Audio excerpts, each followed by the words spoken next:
Assalamualaikum warahmatullahi wabarakatuh.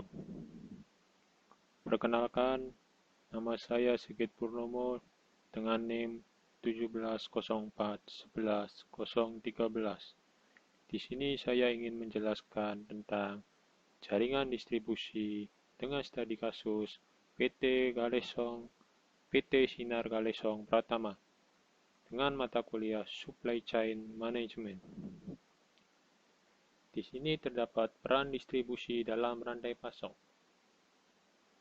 Pengertian distribusi adalah langkah-langkah yang diambil untuk memindahkan sebuah produk atau barang dan menyimpan produk dari tahap supplier atau tahap paling awal ke tahap yang paling akhir, yaitu konsumen, di dalam sebuah rantai pasokan. Distribusi juga berdampak pada cost atau biaya dan pengalaman konsumen, sehingga mempengaruhi profitabilitas. Selanjutnya terdapat pilihan jaringan distribusi mempengaruhi tujuan rantai pasokan dari biaya yang terkecil hingga ke high responsiveness. Di sini terdapat contoh perusahaan Walmart, perusahaan Dell, perusahaan Procter, dan Gamble. Selanjutnya terdapat faktor yang mempengaruhi desain jaringan. Yang pertama terdapat faktor strategis. Apa itu faktor strategis? Faktor strategis adalah sebuah perusahaan memiliki dampak yang signifikan terhadap keputusan desain jaringan dalam rantai pasokan. Perusahaan yang berfokus pada kepemimpinan biayanya cenderung untuk menemukan lokasi biaya terendah untuk fasilitas manufaktur mereka. Penyedia layanan manufaktur elektronik, contohnya seperti Foxconn dan Flextronics. Mereka telah berhasil dalam menyediakan perakitan elektronik yang murah dengan menempatkan pabrik mereka di negara-negara murah, seperti negara Cina. Dan sebaliknya, perusahaan yang berfokus pada respon cenderung mencari fasilitas yang lebih dekat ke pasar dan dapat memilih lokasi biaya yang tinggi.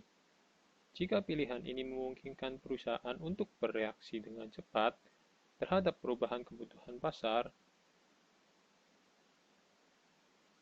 Selanjutnya, terdapat faktor teknologi. Karakteristik teknologi produksi yang tersedia memiliki dampak yang signifikan terhadap keputusan desain jaringan. Jika teknologi produksi menampilkan skala ekonomi yang signifikan, ada beberapa lokasi berkapasitas tinggi yang paling efektif. Sebaliknya, jika biaya fasilitas telah lebih rendah dari biaya tetap, banyak fasilitas lokal lebih disukai karena ini membantu biaya transportasi lebih rendah. Selanjutnya terdapat tarif dan insentif pajak. Tarif mengacu pada setiap tugas yang harus dibayar ketika produk atau peralatan dipindahkan melintasi batas internasional, negara, atau bahkan kota. Tarif memiliki pengaruh yang kuat pada keputusan lokasi dalam rantai pasokan. Jika suatu negara memiliki tarif tinggi, perusahaan juga tidak melayani pasar lokal dan mendirikan pabrik di dalam negeri manufaktur untuk menghemat tugas. Apa itu insentif pajak?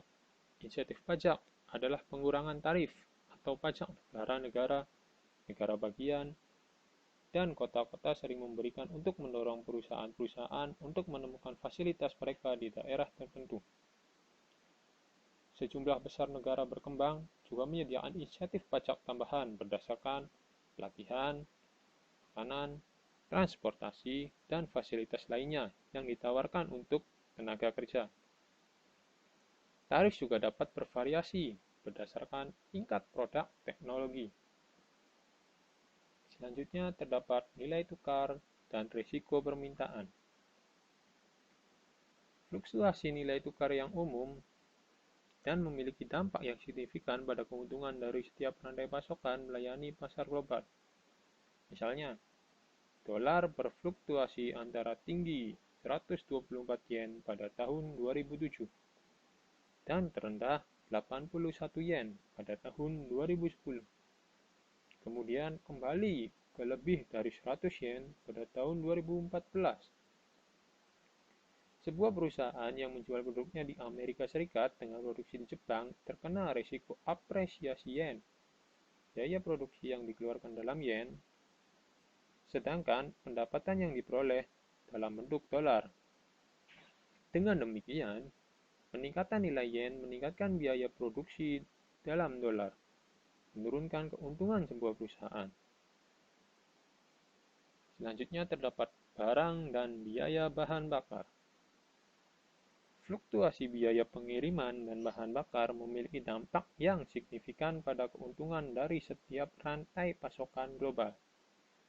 Ketika merancang jaringan rantai pasokan, perusahaan harus memperhitungkan fluktuasi nilai tukar, permintaan, pengiriman, dan biaya bahan bakar. Dan yang terakhir di sini terdapat faktor infrastruktur. Ketersediaan infrastruktur yang baik merupakan prasyarat penting untuk menemukan fasilitas di daerah tertentu. Infrastruktur yang buruk menambah biaya melakukan bisnis dari lokasi tertentu. Elemen infrastruktur kunci untuk mempertimbangkan selama desain jaringan meliputi persediaan situs dan tenaga kerja, berdekatan dengan terminal transportasi, layanan kereta api, dekat dengan bandara dan pelabuhan, jalan raya akses, kemacetan, dan utilitas lokal. Nah, di sini terdapat sebuah studi kasus dari PT Sinar Galesong Pratama. PT Sinar Galesong Pratama ini menggunakan desain distribusi yaitu distributor storage with courier delivery. Jadi si PT Sinar Galesong Pratama ini mendapatkan produknya dari pabrik Suzuki yang berada di Jepang. Dan juga mendapatkan pasokan dari PT Suzuki Indomobil Sales. Lalu kedua pabrik tersebut mengirimkan produknya kepada PT Sinar Galesong Pratama. PT Sinar Galesong Pratama ini sebagai warehouse atau tempat penyimpanan, distributor atau juga bisa disebut retail. PT Sinar Galesong Pratama menjual produknya ke berbagai macam. Yang pertama terdapat di sini dealer, yang kedua terdapat konsumen langsung atau pembeli yang langsung mendatangi si PT Sinar Galesong Pratama tersebut, dan yang ketiga menyalurkannya kepada toko. Selanjutnya terdapat sejarah PT Sinar Galesong Pratama. Cikal bakal PT Sinar Galesong Pratama adalah perusahaan yang bergerak di bidang perdagangan di tahun 1975 dengan nama PT Sinar Galesong. Untuk meningkatkan kinerja dan pelayanan kepada dealer maupun konsumen, maka pada tahun 1991 PT Sinar Galesong Pratama berdiri pada tanggal 4 Februari 1991. PT Sinar Galesong Pratama merupakan cabang dari PT Sinar Galesong yang berada di Makassar. Sejak pendiriannya, status PT Sinar Galesong Pratama Makassar merupakan main dealer sepeda motor merek Suzuki dengan wilayah pemasaran yang meliputi 4 provinsi, yaitu Sulawesi Selatan, Sulawesi Tengah, Sulawesi Tenggara, Sulawesi Utara, dan Gorontalo. Di sini terdapat pembahasan. Pada kasus ini, PT Sinar Galesong Pratama menggunakan jaringan distribusi distributor storage with courier delivery yang tadi sudah dijelaskan. Untuk tipe inventory ini, produk tidak dipegang oleh manufaktur atau pabrik. melainkan dipegang oleh distributor atau retail, yaitu PT Sinar Galesong Pratama. Tipe distribusi ini membutuhkan tingkatan level inventory yang cukup tinggi. Dikarenakan demand yang terjadi fluktuatif, tidak dapat diprediksi. Keuntungan dari tipe distribusi ini adalah dibandingkan dengan manufaktur storage, untuk biaya transportasi lebih murah. Tingkat responsif terhadap konsumen lebih tinggi dibanding dengan manufaktur storage. Akan tetapi, juga memiliki kelemahan, adalah biaya untuk inventory produk cukup tinggi. Di sini terdapat alur distribusi PT Sinar Galesong Pratama. Pertama, terdapat raw material, supplier. Contohnya dalam kasus ini adalah biji besi, biji plastik, bahan mentah karet, dan lainnya. Lalu dari material ini, dari supplier ini, bahan mentah tadi dikirimkan kepada pabrik atau manufacturing. Dalam kasus ini contohnya biji besi tadi dibuat menjadi mesin, spare part mesin, dan untuk biji plastik dibuat bodi kendaraan motor, dan untuk karet biasa dibuat untuk seal-seal agar kendaraan tidak begitu bergetar. Setelah produk berhasil dibuat, lalu distribusikan kepada customer, baik itu di dealer, konsumen langsung, ataupun toko. Pabrikan Suzuki Jepang mendistribusikan ke OEM, yaitu untuk Indonesia adalah PT Suzuki Indomobil Sales sebagai OEM utama di Indonesia sekaligus supplier utama dan supplier tunggal bagi pihak dealer di seluruh Indonesia ataupun untuk ekspor keluar Indonesia.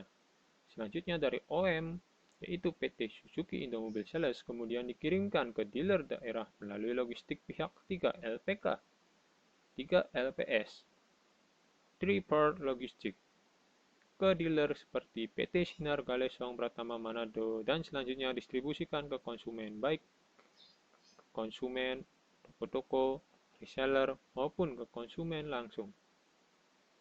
Ya, cukup sekian pembahasan. Kurang lebihnya mohon maaf. Assalamualaikum warahmatullahi wabarakatuh.